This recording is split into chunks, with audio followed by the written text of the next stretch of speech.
All right, all right, all right, all right. Welcome, welcome, welcome. So, the perps on the bus.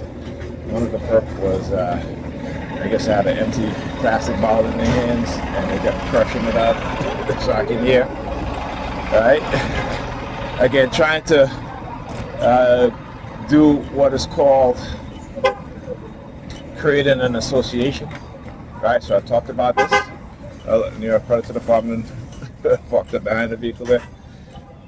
So let me tell you guys exactly. I think I've shared this before, right? I mean, she hasn't done it in a while, but you know, they used to manipulate Pam to, you know, like whenever I walk into her bedroom, she would grab a bottle of water. She would drink the entire bottle down, crushing up the water bottle as you know, as I entered into her bedroom. Right? And it's funny too because she has not done that in a while, but she used to do it all the time. And that's something that she would only do inside the house at that time. So how do they know to do that? When I talk about how they would do it on the bus on the way home, all of a sudden they started doing it. Because again, in-home surveillance, right? New York Predator Department. Over there. Right? They're doing it, surveilling us in the home. The illegal surveillance. And no monitoring, right? Because of the illegal microchipping, the criminal microchipping and illegal microchipping.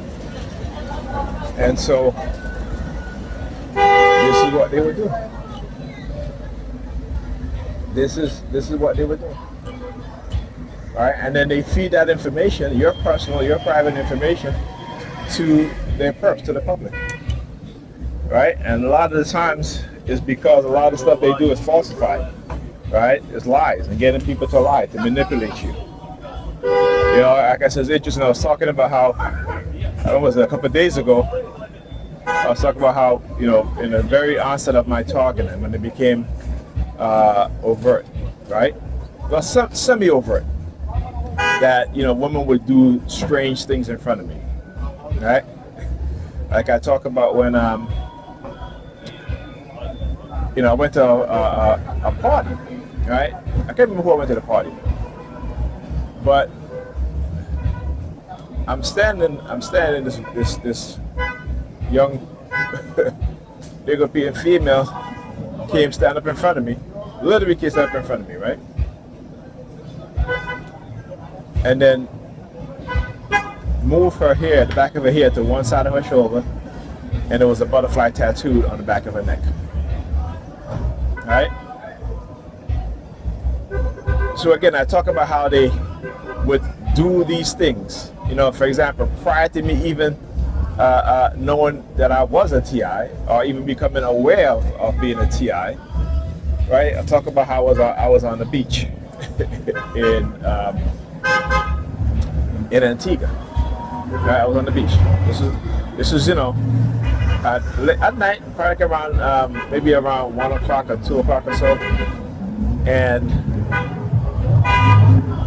you know, I just looked up. Like my inner voice says, "Look up," and I looked up, and I turned, and I looked towards the road, and there was a gray SUV, a guy driving a gray SUV, and he stops in the middle of the road, got out of the SUV, and just walked off, just left. Okay? Didn't come back. Right? He did not come back. All right? We hear the sirens? Yeah. So, like I said, there are things that happen. You know, again, prior to that, like when I went to visit someone one day and walked into the apartment building. As I'm walking, this guy, black guy, as soon as I'm walking in the hallway, as soon as I'm getting ready to pass his apartment door, he opens up the door, looks at me, and slams the door. Literally slams it, really, really loud. Okay, so I didn't even know, like I said, these things were happening. I didn't even know what was happening because I wasn't aware of being a TI. You know, all the time I'm thinking that my brother had a mental illness because that's what we've been told.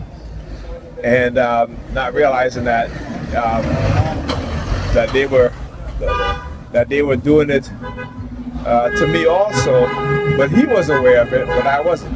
Okay, they didn't get me to the point where they can have me physically in a room or with someone that they can drug me, right? Because drugs is a big part of it.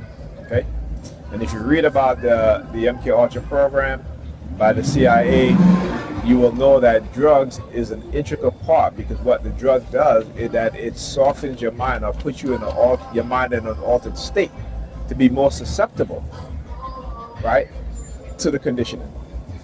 So they always got to use drugs. Drugs is a big part. So when I talk about covert drugging, this is what they do. So when you look at who is the ones that are creating these drugs, right? Like I tell everybody all the time. How is it that they want to blame the crack cocaine epidemic on a young black man at the time, who they call Freeway Ricky Ross? This man did not have any college education, any high school education. He was definitely not a chemist, right? But yet, he is credited with creating crack. I want you to understand that, right? And even though we know that the U.S. government has a lot to do with the importation of crack cocaine in the U.S., cocaine in the U.S., right? You got to ask the question. Don't ask Ricky Ross. Who taught you how to make crack? Because they will use the people amongst us within the U.S. government that look like us, who are selfish, who are a sample, a turncoat, and because they are in a certain government agency, they are going to do whatever they are asked to do or commanded to do without any question, even if it means the destruction of their own people. Yeah, there are people like that out there. Okay? So again, we tend to gloss over these things. So I was reading an article about there's a new ID that has a hidden, so-called hidden butterfly on it, right? It's funny that I was talking about Project Monarch, right? Which is again, which has the butterfly as a symbol of Project Monarch, right? And it's interesting. Like I said, a lot of times how people are being manipulated is through silent sound, right? They may put ideas and concepts in people's head, right? So this guy who is highly autistic, right, somehow came up with the concept of doing the butterfly for the ID, in which now that the motor vehicle department will issue for people who have a hidden disability. Isn't that something? Right? And the fact that he's highly autistic, right? And again, if you look at other nations, right, that don't have high level of autism within children, and then you come to the United States, which has a high rate of autism amongst children, and you will understand why. It is because a lot of foods that we eat have poison in it. A lot of the things that we use have poison in it, and poison chemicals, right? And the fact that you have people out there who know these things are poison, but still put it in the food, and still put it in the products we use. Because I tell you what, you go to some countries in Europe and buy cereal that from the same brands that we buy here, and you will see half of the ingredients are not there. Half of the ingredients are not there. Okay? And that should tell you something. Then when you read about Gerber, how in Gerber they found metal in baby food, right?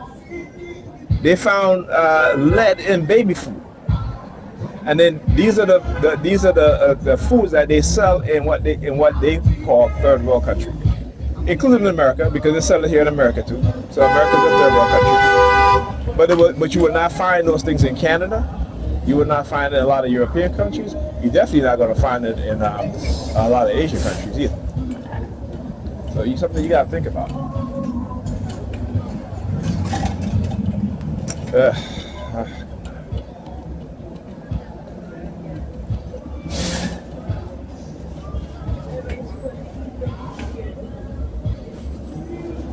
Wow, bus is empty. How you like that? You don't see this too often.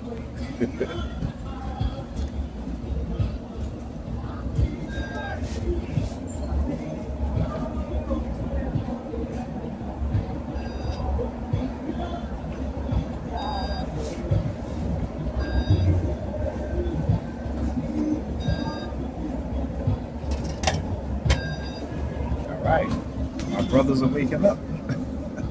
And let all the women get on the bus.